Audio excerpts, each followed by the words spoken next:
안녕하세요. 윌리엄 리입니다. 중국은 북한에서 손을 뗄 수밖에 없게 되었다. 어제 예고해드린 건 일단 시간이 나는 대로 하기로 했습니다.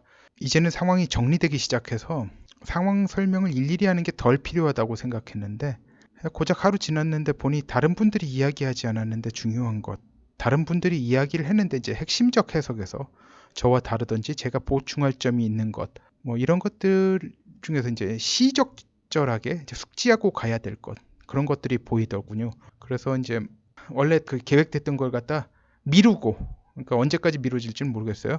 오늘 이거부터 하려고 합니다. 뭐 지금 컨텐츠가 이것저것 다 하려고 하면 이제 하루에 뭐 두세 편도 모자라고요.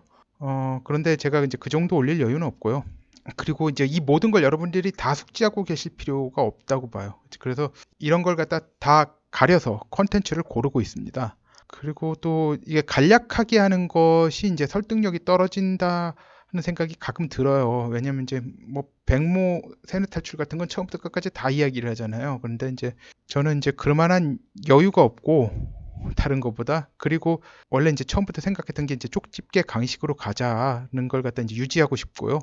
그래서 A부터 Z까지 다 말씀드리는 건 지양하고 있습니다. 뭐 자세한 설명을 바라는 분들도 간혹 계시지만 뭐 제가 지금 상황도 그렇고 지향하는 바도 그렇고, 그리고 이제 구독자님 대부분도 이를 선호하시는 관계로 계속 이렇게 나갈 수밖에 없다는 점을 양해 바랍니다. 다시 원래 이야기로 돌아가서, 사실 어제 예고해드린 것도 상당히 중요한 이야기예요. 근데 이제 시의적절하게 숙지해야 할 것들을 먼저 말씀드릴 수밖에 없을 것 같습니다. 그러면 이제 오늘의 주제에 대해서 말씀드리겠습니다.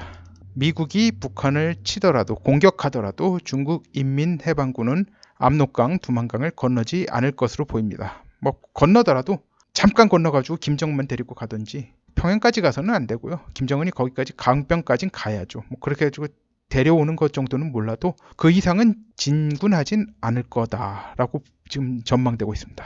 미국이 북한을 공격할 경우 이제 인민해방군은 피신한 이제 김정은 신병을 인수해서 뭐 망명을 받아주는 것 정도를 넘어서지 않을 것으로 보입니다.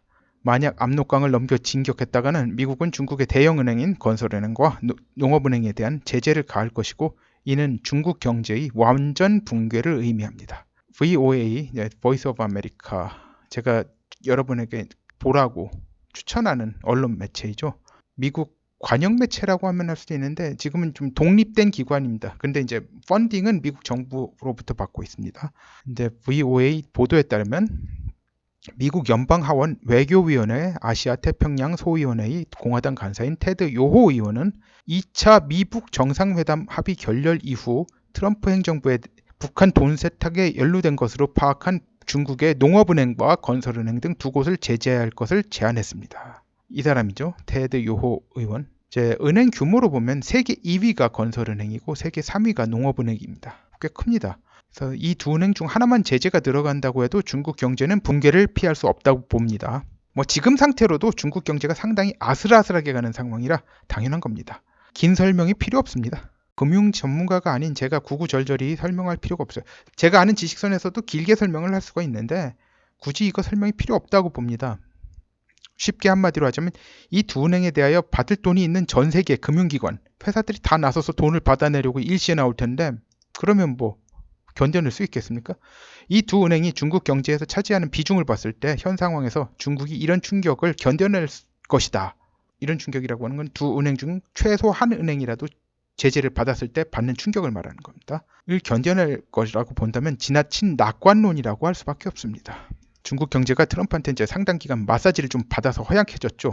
근데 뭐 이거 아니더라도 원래 자초한 치명적 구조적 취약점들이 있죠.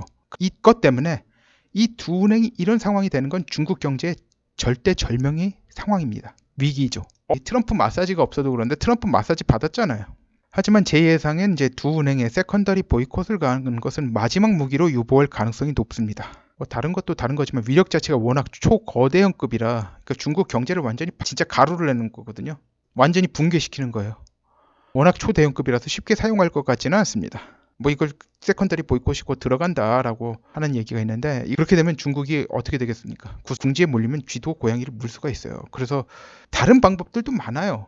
은행을 갖다 굳이 이렇게 치지 않았더라도. 그렇지만 하여튼 이건 대단한 위협 수단이 될 수 있습니다. 중국이 더 이상 미국의 대북 제재를 갖다 음으로 양으로 방해하는 게 생기지 않으면 이 두 은행을 무너뜨리는 일은 없으리라고 봐요. 그래서 몰라요. 한참 지난 다음엔 뭐 미국 사람들이 생각을 달리할지 모르지만 최소한 당분간은 미국의 이제 대북 제재를 갖다 음으로 양으로 이제 방해하는 걸 갖다 멈추고 완전히 그냥 항복하고 물러서면 이 두 은행을 무너뜨리기까지는 안 할 거라고 지금 생각하고 있습니다. 이제 그렇지만 이 상태가 어떻게 되냐면 중국하고 시진핑은 숨통을 완전 미국에게 쥐인 채로 계속 가게 되는 거예요.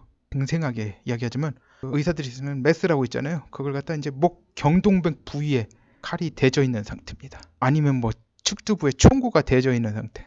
즉 중국이 이제 김정은 정권을 연장시키는 걸 음으로 양으로 돕는 상황은 이제 종료되었다고 보면 됩니다. 김정은이 이제 미국에 항복하든지 뭐 죽든지 둘 중에 하나는 결정된 겁니다. 김정은을 갖다 몰래라도 돕는 게 이제 발각되면 바로 두 은행 중 최소 하나는 날려버릴 텐데 그럼 지금 정도로 중국이 회복하는데 최소 10년은 걸릴 거예요. 근데 그것도 미국이 도와줘야 10년이 걸릴 거예요. 이런 상황이니까 중국 입장에서 과연 이 리스크를 걸까요?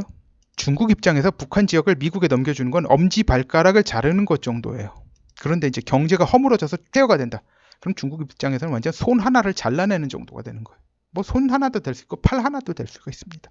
발가락 지키겠다고 손 절단을 각오하는 사람은 손 절단, 팔 절단을 각오하는 사람은 세상에서 특이한 경우를 제외하고는 소수일 겁니다. 중국이 어떤 선택을 할지 굳이 설명이 필요 없습니다. 그리고 이제 시진핑은 3년 전 군사편제의 대규모 개편을 하면서 군내 자신의 인맥 비중을 높이고 장점인 인맥의 비중을 줄였습니다.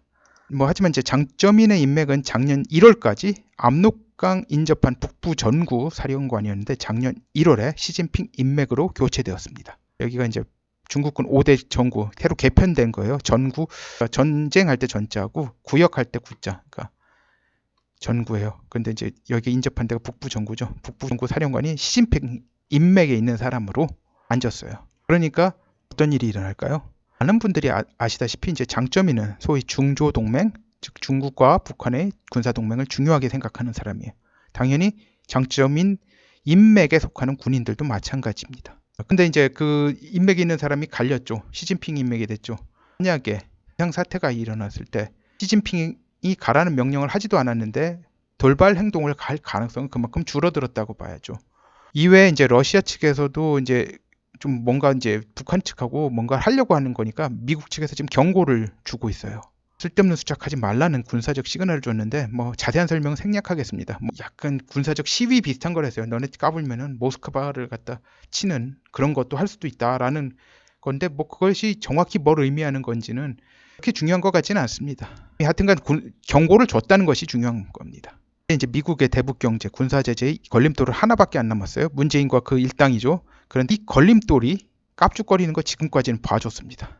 그런데 이제 중국이 제압된 현 상황에서도 계속 봐줄까 여부는 지켜봐야 할 것 같습니다. 제가 보기엔 이제는 더 이상 봐줄 동기가 없는 것 같습니다만 미국의 내심을 알 길이 없으니 지켜봐야죠. 오늘은 여기까지 하겠습니다. 구독, 알림벨, 좋아요, 공유 부탁드립니다. 감사합니다.